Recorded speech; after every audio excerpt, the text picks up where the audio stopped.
Hey guys, what's up? It's Lainey and today I'm doing a non-spoiler book review. Today's non-spoiler book review is going to be on The Raven Boys by Maggie Steifvater. This is the first book in her Raven Cycles series. That's 4 books. I've had this book on my bookshelf since March of 2014 and now I finally read it. I rated this book a 3 out of 5. Surprisingly, I didn't go into this with high expectations, nor did I let the hype get to me. I know this book is very well loved on BookTube, but for some reason that just kind of all left my mind when I decided to sit down and read this. I first kind of want to start off by saying that I tried reading this book last summer and I got about 20 pages in and I put it down because I had no idea what was going on. I thought, oh, maybe it's because I was a little distracted, maybe it's because I wasn't in the mood to read it, so I thought I'll read it for Rainbow-thon this time around.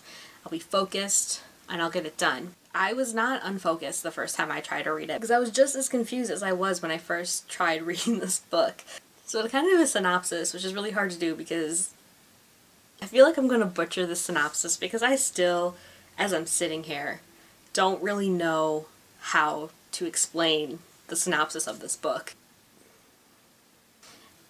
It's told in multiple perspectives. I'll start out with that. One of the perspectives is Blue Sargent, who comes from a family of psychics, and while she's not a psychic herself, she's kind of like an amplifier for psychics. She has this curse where if she kisses her true love, she'll kill him, which is very paranormal romance, let's get real. And on the other side of the story, we follow a group of prep school boys who are trying to find a long-lost king from Europe. That's my synopsis of The Raven Boys. That's all I can really say about this. I don't know how to add on from that. They eventually combine forces and they try to search for the king together. Maybe you can relate to me, maybe you can't, maybe you're not old enough, but you know when you get like raging drunk the night before, you kind of wake up the next morning, you first like kind of get like worried because you're like, where am I? But then you're like, okay, I'm in my bed. But how did I get here and what's going on? That is how I felt pretty much the entire book of The Raven Boys. Honestly, I had like one of those like hangover headaches the entire time I was reading it because I was concentrating too hard on trying to figure out what the fuck was going on. And I have to say, it kind of came down to the writing style. Before you tell me that I didn't read between the lines or I'm not used to this kind of writing, I can recognize that the writing is incredible. Like, I thought the writing was great. However, the writing was just not for me. That's like a blanket statement for the entire book. Like, it is a great book.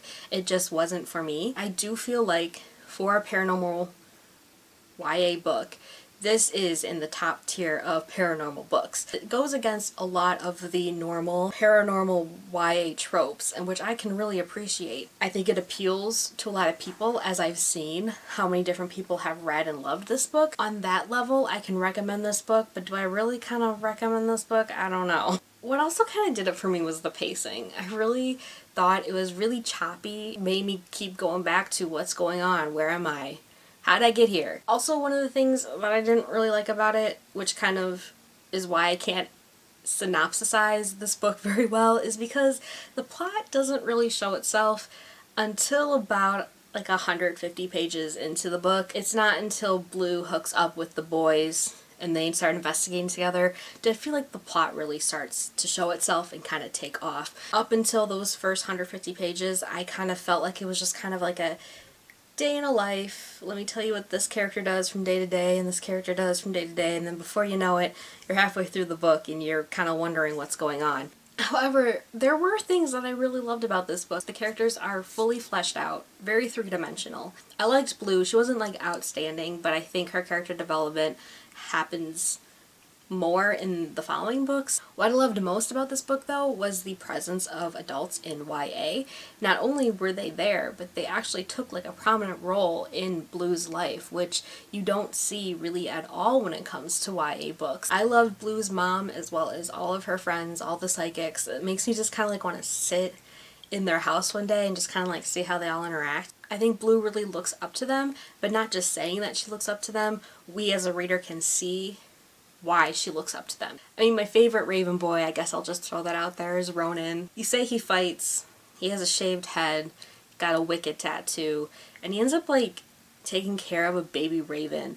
So I loved him from like page 1. I did really like Adam's character as well. I think he's like one of the most interesting characters because he comes from a different background. The way he thinks is like really, really interesting, and I really dug his perspective. I did like Gansey. I think I'll like him more in the later books. I also loved that it was told in multiple perspectives. If it was just limited to Blue's perspective, I don't think I would have liked it as much as I did. I guess those are my thoughts on the Raven Boys. The things I liked, the characters, multiple perspectives, characters. What I didn't like was the writing style and the pacing and the structure and the plot taking so long to reveal itself. Am I going to be continuing on with the series? I am. I do already own the second book, and I'm very looking forward to reading it because I know, based on the cover and from what people have told me, it features Ronan a whole lot more. I'm hoping that I'm going to like it more as the story progresses now that I got the first book out of the way and kind of the things I didn't like about it. Hopefully I can see past that in the future books and really enjoy the story. This is a series that a lot of people have already read, so let me know down below what you guys thought about the book. Hope you guys all have a really great day, and I'll see you guys very soon. Bye!